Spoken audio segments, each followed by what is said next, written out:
সীমান্ত ক্রসিংয়ে হামাসের মুহুর্মুহু রকেট হামলায় বিপর্যস্ত ইসরায়েলি বাহিনী।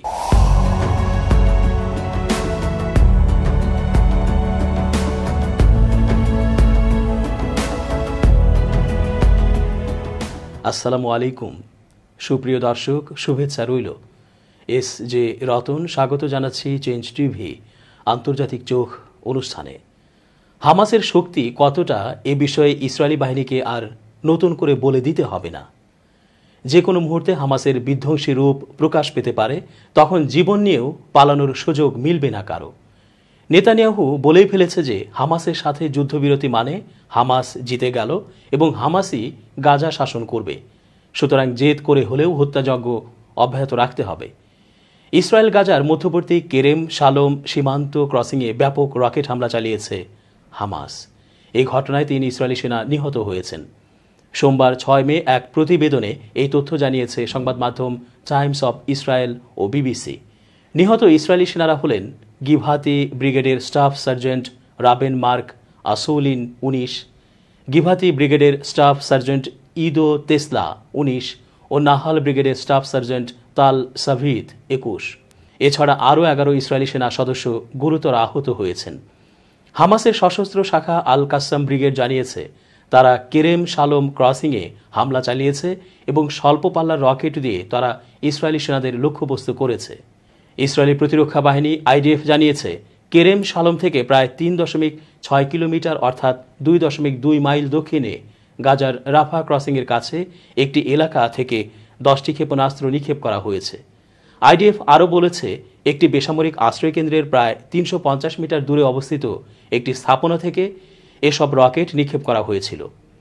তবে পরে তারা লঞ্চার এবং কাছাকাছি একটি সামরিক স্থাপনা ধ্বংস করে দিয়েছে। গাজায় 7 মাস ধরে ইসরায়েলি আগ্রাসন চলছে এবং এতে করে সেখানে তীব্র মানবিক সংকট দেখা দিয়েছে। চলমান এই সংঘাতের মধ্যে গাজার অসহায় ও দুর্গত মানুষকে খাদ্য ও চিকিৎসা সামগ্রী সহ মানবিক সহায়তা দেওয়ার জন্য যে কয়েকটি পথ ব্যবহৃত হয়ে আসছে তার মধ্যে এই ক্রসিংটি অন্যতম।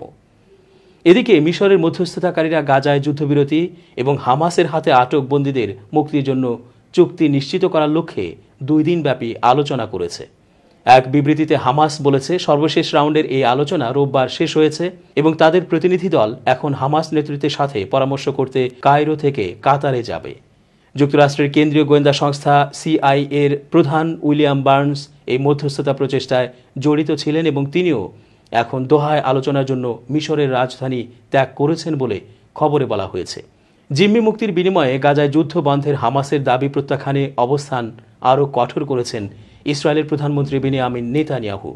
রবিবার তিনি বলেন, গাজায় যদি এখন ইসরায়েল যুদ্ধ বন্ধ করে তাহলে হামাস ক্ষমতায় থেকে যাবে এবং তারা ইসরায়েলের জন্য হুমকি হয়ে থাকবে।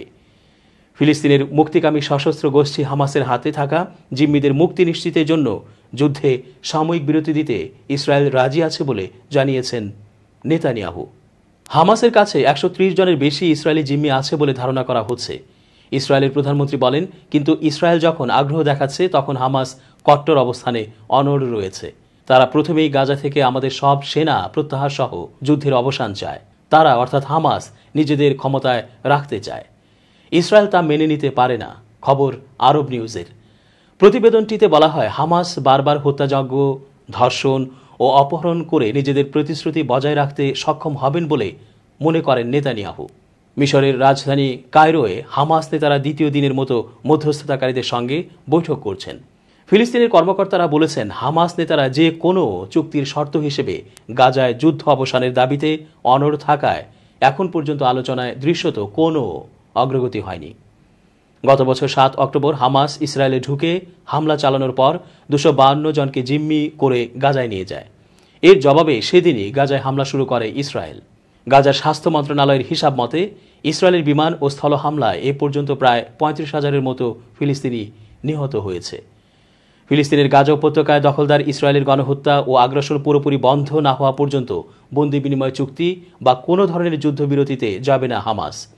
স্থায়ীভাবে যুদ্ধ বন্ধের প্রতিশ্রুতি ছাড়াই গাজা সরকার একটি যুদ্ধবিরতি চুক্তিতে সম্মত হতে যাচ্ছে বলে যখন ইসরায়েলি গণমাধ্যমগুলো খবর প্রচার করছে, তখন এই হুঁশিয়ারি দিয়েছে ফিলিস্তিনের স্বাধীনতাকামী সশস্ত্র সংগঠনটি। খবর ইরান ভিত্তিক প্রেস টিভির। এর আগে শনিবার মিশরের রাজধানী কায়রোতে সিআইএ পরিচালক উইলিয়াম বার্নস সহ মিশরীয় মধ্যস্থতাকারীদের সঙ্গে বৈঠক করে হামাসের একটি প্রতিনিধি দল। এর পরপরই যুদ্ধবিরতির এ গুঞ্জন ওঠে। হামাসের সিনিয়র নেতা হিসাম বারদান কাতার ভিত্তিক সংবাদ মাধ্যম আল জাজিরাকে দেয়া এক সাক্ষাৎকারে বলেন, ফিলিস্তিনি জনগণের দুঃখ দুর্দশার অবসানের জন্য হামাস একটি চুক্তিতে পৌঁছাতে দৃঢ় প্রতিজ্ঞ, তবে সে চুক্তি যে কোনো মূল্যে হবে না। ইসরায়েলি প্রধানমন্ত্রী বেনিয়ামিন নেতানিয়াহু ও তার উগ্র মন্ত্রিসভা কাল্পনিক কিছু অভিযোগ তুলে যুদ্ধবিরতির আলোচনা ভণ্ডুল করার ষড়যন্ত্র করছে এমন অভিযোগ করে তিনি আরও বলেন, নেতানিয়াহু নিজের ব্যক্তিগত রাজনৈতিক ভবিষ্যতের স্বার্থে বন্দীদের জীবন নিয়ে ছিনিমিনি খেলছেন। এদিকে বন্দি বিনিময় চুক্তিতে সম্মত হতে গাজা উপত্যকার হামাস সরকারকে 7 দিনের সময় বেঁধে দিয়েছে দখলদার ইসরায়েল। এ সময়ের মধ্যে চুক্তি না করলে গাজার রাফাহ শহরে হামলা চালানো হবে বলেও হুমকি দিয়েছে তেল আবিব। এ বিষয়ে বারদান বলেন, নেতানিয়াহুর রাফাহ শহরে হামলা চালানোর হুমকি বন্দি বিনিময় চুক্তি বা কোনো যুদ্ধবিরতির ক্ষেত্রে বড় বাধা। মিশরের মধ্যস্থতায় কায়রোয় একাধিকবার বৈঠক হলেও ইসরায়েল ও হামাস কোনো চুক্তিতে পৌঁছাতে ব্যর্থ হয়। হামাস বলছে, গণহত্যা ও আগ্রাসন বন্ধ করে গাজা থেকে স্থায়ীভাবে দখলদার সেনা প্রত্যাহার করতে হবে। এই শর্ত মেনে না নেওয়া পর্যন্ত ইসরায়েলের সঙ্গে কোনো চুক্তি হবে না। প্রভাবশালী মার্কিন সংবাদ মাধ্যম ওয়াল স্ট্রিট জার্নাল শনিবার এক প্রতিবেদনে জানিয়েছিল, মিশর ও ইসরায়েলের তৈরি এ চুক্তি প্রত্যাখ্যান করার বদলে হামাস নতুন প্রস্তাব দিতে পারে। তবে গাজায় অবস্থানরত হামাসের প্রভাবশালী নেতা ইয়াহিয়া সিনাওয়ার এখনও এ প্রস্তাবের বিষয়ে কোনো মন্তব্য করেননি। তার কাছে নতুন প্রস্তাবটি পৌঁছেছে কিনা সেই বিষয়টিও স্পষ্ট নয়। অবরুদ্ধ গাজা উপত্যকায় ইসরায়েলের ভয়াবহ গণহত্যা বন্ধ করার দাবিতে মার্কিন যুক্তরাষ্ট্রে ছড়িয়ে পড়া ছাত্র বিক্ষোভের প্রতি সমর্থন জানিয়েছেন প্রখ্যাত সিনেটর বার্নি স্যান্ডার্স। তিনি বলেছেন, ইসরায়েলকে সমর্থন দিতে গিয়ে প্রেসিডেন্ট জো বাইডেন নিজেকে রাজনৈতিক ও নৈতিকভাবে দুর্বল অবস্থানে নিয়ে যাচ্ছেন। মার্কিন গণমাধ্যম সিএনএনকে দেয়া এক সাক্ষাৎকারে স্যান্ডার্স বলেন, এটি বাইডেনের জন্য ভিয়েতনাম পরিণতি ডেকে আনতে পারে। তিনি সাবেক মার্কিন প্রেসিডেন্ট লিন্ডন বি জনসনের সঙ্গে বাইডেনের তুলনা করে বলেন, জনসন ভিয়েতনাম যুদ্ধের সময় শিক্ষার্থী বিক্ষোভের জের ধরে 1968 সালের পুনর্নির্বাচনের প্রতিদ্বন্দ্বিতা থেকে সরে দাঁড়ানোর সিদ্ধান্ত নিয়েছিলেন। মার্কিন যুক্তরাষ্ট্রের এই অভিজ্ঞ রাজনীতিবিদ বলেন, এবার ইসরায়েল নিয়েও নিজের অবস্থানের জন্য শুধু ছাত্র সমাজ নয়, সেই সঙ্গে ডেমোক্র্যাটদের বড় অংশের সমর্থন খুইয়ে বাইডেন আগামী নভেম্বর মাসে অনুষ্ঠেয় নির্বাচনে হেরে যেতে পারেন। বাইডেনের ডেমোক্র্যাট দলে গত বছরের নভেম্বরে অনুষ্ঠিত জরিপে দেখা গেছে, দলটির মাত্র 18% সমর্থক বাইডেনের ইসরায়েল নীতিকে সমর্থন করছেন। অন্যদিকে শতকরা 75% ডেমোক্র্যাট গাজায় ইসরায়েলি গণহত্যার বিরোধিতা করেছেন। এ অবস্থায় গাজা যুদ্ধের কারণে নিজ দলের সমর্থন ব্যাপকভাবে হারানোর ফলে আগামী নির্বাচনে বাইডেনের পক্ষে জয়লাভ করা কঠিন হয়ে পড়বে বলে অনেকে মনে করছেন।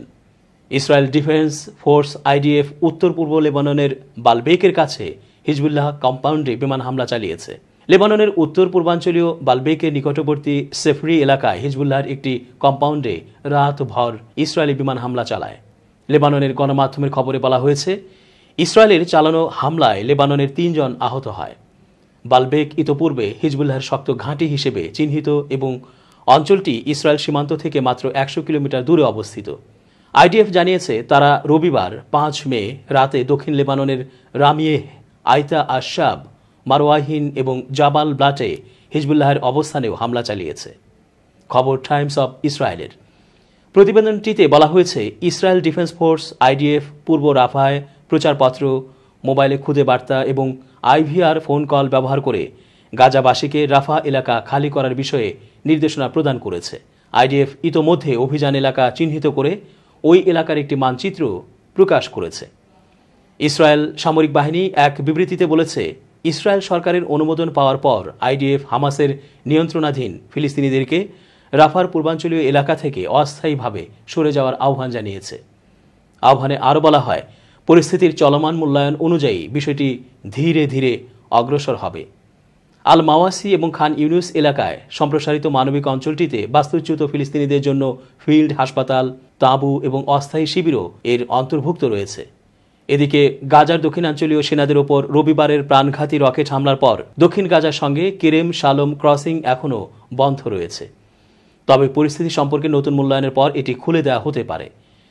সেনাবাহিনী বলছে, ক্রসিং বন্ধ থাকলেও তারা মানবিক ত্রাণ সরবরাহ একই মাত্রায় গাজায় বজায় রাখার চেষ্টা করবেন।